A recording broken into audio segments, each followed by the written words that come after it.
Alright,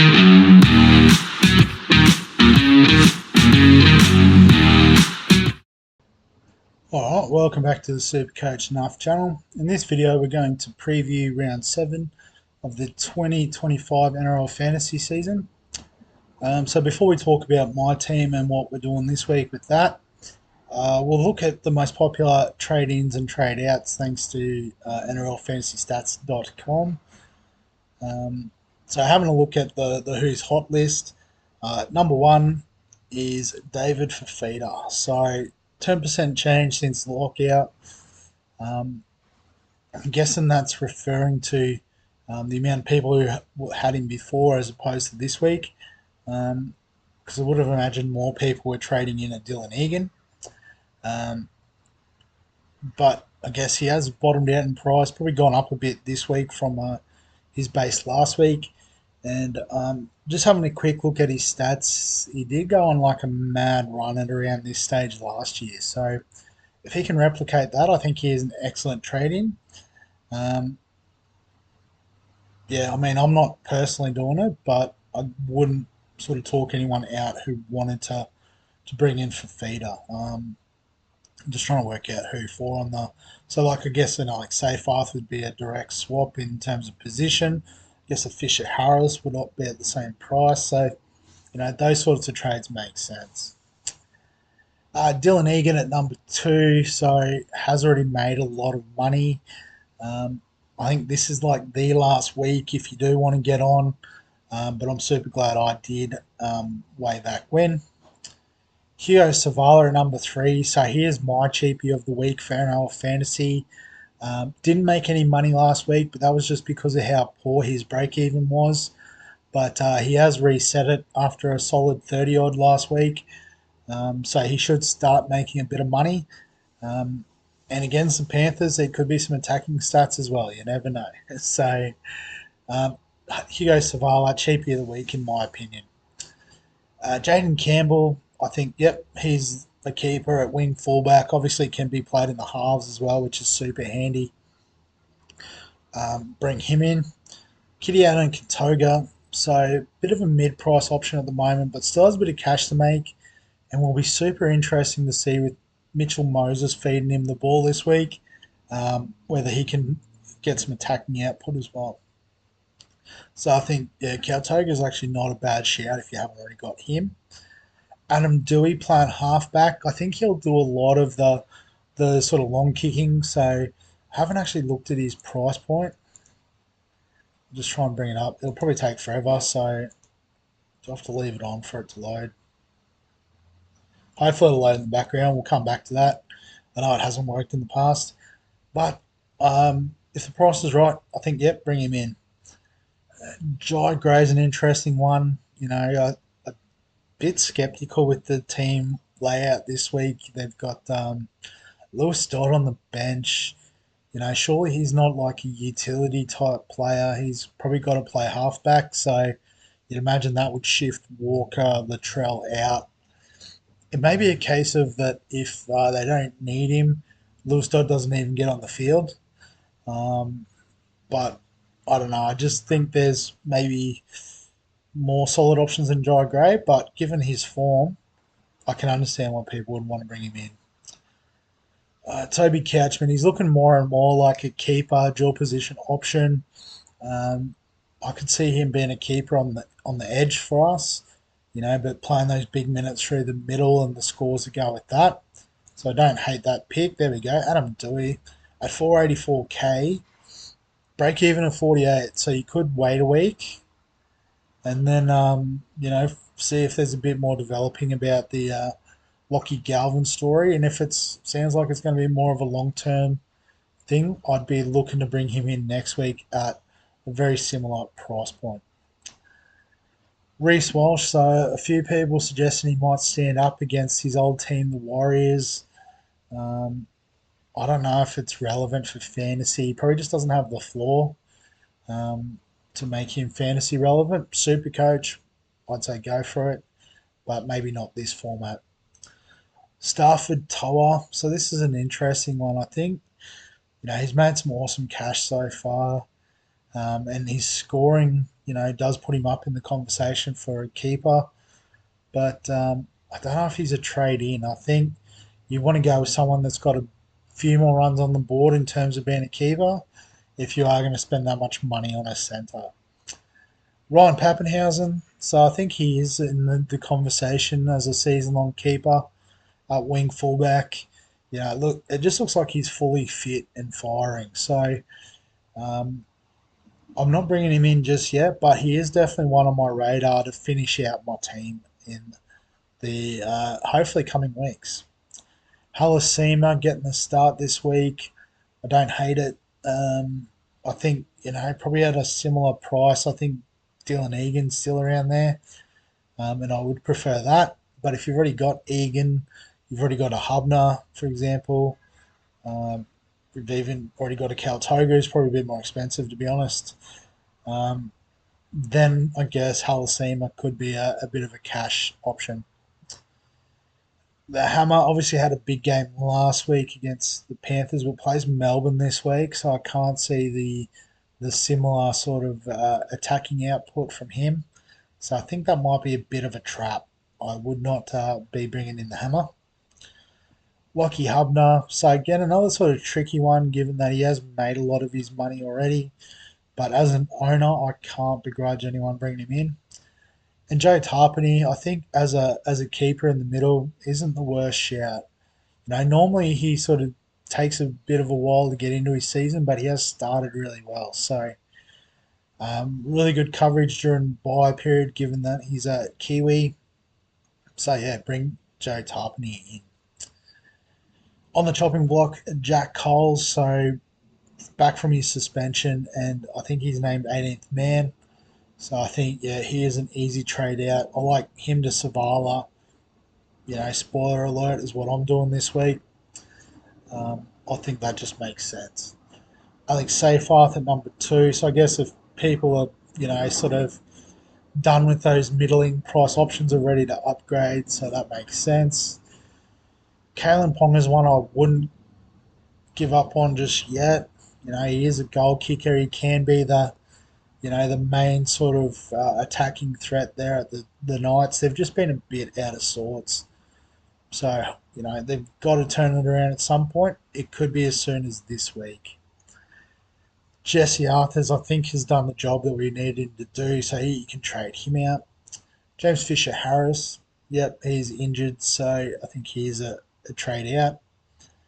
Sandon Smith, I guess I have already traded out, um, but I would suggest if you can hold to try to do so until Origin. I guess if you're trading him to Savala, it still offers that Roosters coverage in the halves. So, not the worst shout, actually, if you were to do that move. Um, so, yeah, Jamie Humphries, yep, still a couple of weeks away, so you can trade. Zach Lomax out injured for a few weeks, so he's a trade. Gajeski out injured for a period, he is a trade. Isaiah Ongi, so again, just a spoiler alert, I'm not trading him out this week. Initially, I was, but with Mitchell Moses fast tracking his way back into the team, I think it would be interesting to see how he goes. So I'm holding across all formats, giving it a chance. If not, it's an easy enough trade out next week. Tamale, um, against the Titans, I'd suggest holding if you can. Um, if you are upgrading to say a Campbell or something like that, or a Pappenhausen, I get it. Um, but yeah, he's one I would suggest holding. Rob Toy is another one. If you can, I'd suggest holding. Offers really good coverage during the buy period for Origin. But he has made a couple hundred K already, so you may just say, well, I'll take the money and run. Tom Gilbert, yep, I understand this. I think there is potential I could trade him sooner rather than later. I am trying to hold and keep the faith. Um, but I guess, Tom Gilbert to say a Couchman is very tempting. Um, so, yeah, that is a possibility coming up. Lockie Galvin, I think, is a trade out given the unknown amount of time that he could be out. And Jermaine Hopgood, I don't understand this. He's still playing with Mitchell Moses in the team. I think the whole team will lift. So I'd be hanging on to Hopgood. I think he is essentially a keeper on the edge. Probably not if you're just playing him in the middle. If you're going with like you've already got a Katoa, Preston, Hudson Young on your edges, then maybe he's expendable. But I think he, even at that stage, he offers great bench cover for both positions. So those are the most popular moves there. I guess in terms of my team, so two trades on the agenda this week. The first one, as I said, Jack Cole out, Savala in, makes all the sense in the world to me. Um, and then in terms of the second trade, and the more I look at this, the more it could change again. But Rob Toyer, as I said, I try and hold because of the buy coverage, but I am taking a bit of a punt that Kiraz won't play Origin. Um, as a big fan of his, I think he should, and he may well do. Um, but I guess the difference, what it came down to, was the fact that I probably wasn't going to play Toya this week, whereas I comfortably would play Kiraz this week. Um, and so I guess with the team structure as well, in terms of Roosters, I've already got Savala, I've already got Nwanga Tawasi, and probably leading up into the Origin period, I'm looking at a Nat Butcher, and I'm also looking at Connor Watson if he doesn't get named. I think he will be in the Origin team, but I want to have that capability that if he's not, that I can sort of carry four Roosters on the bench for those weeks where they're on the bye, in between the Origin games. Um, and then, I'll have to sort of have all 17 players playing. It's not the ideal strategy, but I think it's the best way to navigate the bye period effectively. So, with that in mind, I thought Toya is somewhat expendable. So, Kiraz upgrades that centre spot, and I guess I can put him in at wing fullback too, which is super handy. So, I guess what that looks like for my team this week, if it'll load, take a minute, close these other things up, might help. So, no changes to the forward pack. Mamazella's still there, Yo, May, Haas still there, Egan and Hopgood. Just start with them. Campbell and Cleary in the halves. And so obviously Campbell is going to be the fullback option, wing fullback option long term. So if you basically swap Yongi with Campbell, I've currently got pretty settled 13. I could probably put Metcalf in the halves and Iongi on the bench, and but I've got enough coverage through the rest of the team. I don't need to worry too much about the bench. So Toa and Kautoga in the centres are killing it. So just let that ride. Like obviously Ponga's a bit of a concern, but we believe in the pick, so we'll stick fat with him. Kiraz is an upgrade, so at centre wing. I think wing fullback. So I think initially, yeah, I had him traded out for Iongi, so I was going to be Jenkins playing this week.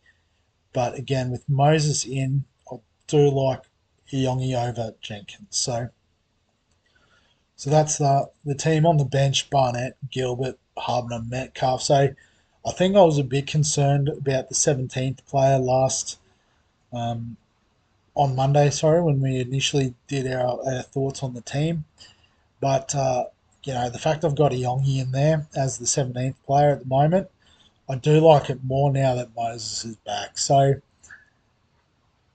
failing that, the plan next week will be to sort of, shore up that last spot.